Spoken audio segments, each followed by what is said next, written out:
Perkenalkan, kami dari kelompok B210 dengan anggota. Perkenalkan, nama saya Putu Kalista Maharani Rinata dengan NIM 111251330. Perkenalkan, saya Rehan Sini Putra dengan nomor NIM 111251331. Perkenalkan, saya Rasya Wirareza Susta dengan NIM 111251332. Perkenalkan, nama saya Rastika Putriku dengan NIM 111251333. Perkenalkan, saya Renal Farisi Semputra dengan NIM 111251334. Iya woi, dia tuh kayak gitu. BTW, kenapa ya? Ini udah 45 hari, tapi aku belum menstruasi juga. Aku takut deh, Ras. Soalnya menstruasi aku tuh kadang cepet, kadang lambat. Terus juga kadang-kadang juga sakit banget. Iya kah? Tapi kamu stres nggak akhir-akhir ini? Iya woi, aku tuh tugas udah numpuk, tidur gak teratur, sama makanan aku tuh berantakan banget.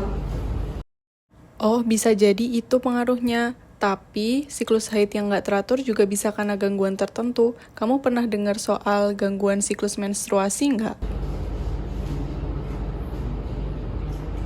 Gangguan siklus menstruasi?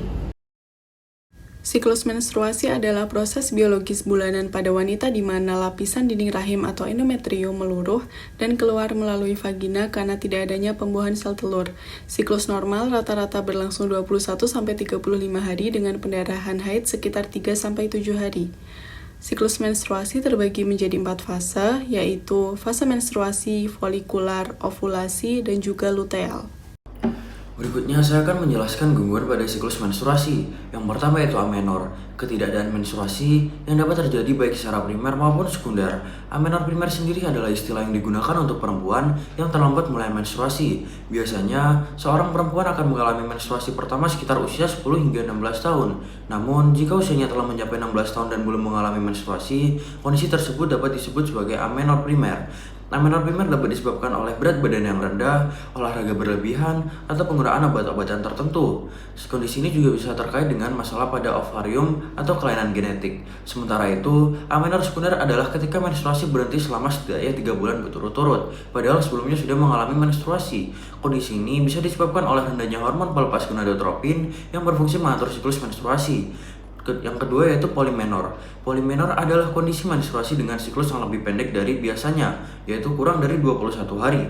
Penyebab polimenor dapat bervariasi, termasuk gangguan endokrin yang mengakibatkan masalah ovulasi, fase luteal yang lebih pendek dari biasanya, serta kongestovarium yang disebabkan oleh peradangan. Yang ketiga yaitu oligomenor, merupakan siklus menstruasi dengan durasi lebih dari 35 hari.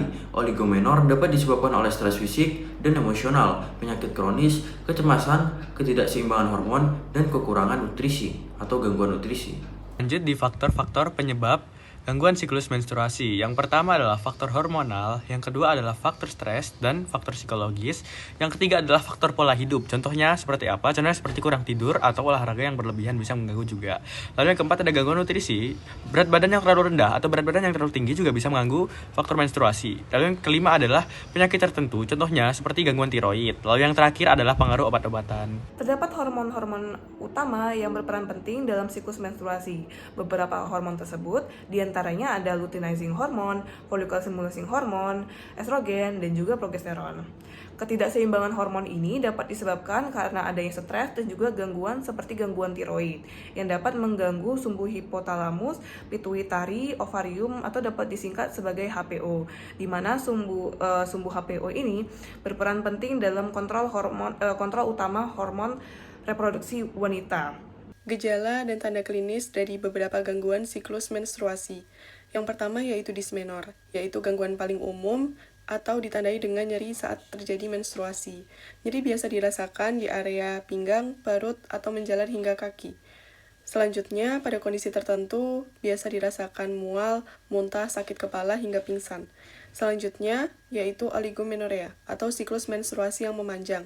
Dengan jarak haid lebih dari 35 hari, hanya menstruasi kurang dari 8-9 kali per tahun, siklus menstruasi tidak teratur dan volume haid tidak normal atau sangat sedikit. Beberapa faktor penyebabnya yaitu ketidakseimbangan hormon dan kelainan genetik. Yang terakhir yaitu polimenorea atau siklus menstruasi yang lebih pendek dari normal. Hal ini ditandai dengan jumlah menstruasi dalam setahun lebih dari 12 kali, pendarahan terasa terus-menerus, dan haid biasanya lebih dari 7 hari. Selanjutnya yaitu pemeriksaan fisik atau pemeriksaan lanjutan yang diperlukan.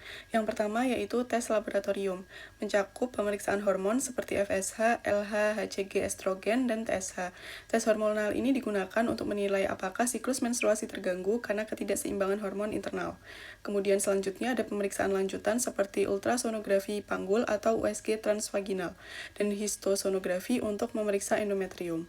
Selanjutnya, penata laksanaan atau penanganan. Yang pertama, non-farmakologis dilakukan melalui edukasi dan perubahan gaya hidup sehat seperti tidur cukup, olahraga teratur, serta manajemen stres untuk membantu menjaga keseimbangan hormon. Yang kedua, farmakologis meliputi penggunaan analgesik untuk mengurangi nyeri dan terapi hormon sesuai indikasi medis guna menormalkan siklus menstruasi. Dan ketiga, kapan ke tenaga kesehatan, yaitu jika tidak haid beberapa bulan, pendarahan sangat banyak, atau nyeri berat yang mengganggu aktivitas. Selanjutnya, pencegahan dan edukasi. Yang pertama, pola hidup sehat, konsumsi makanan bergizi, dan aktivitas fisik teratur membantu menjaga stabilitas hormon reproduksi. Yang kedua, manajemen stres. Kondisi psikologis yang stabil dapat mencegah gangguan hormonal yang memengaruhi siklus haid. Dan yang ketiga, mencatat siklus haid. Pencatatan rutin membantu mengenali pola normal tubuh dan mendeteksi gangguan lebih dini.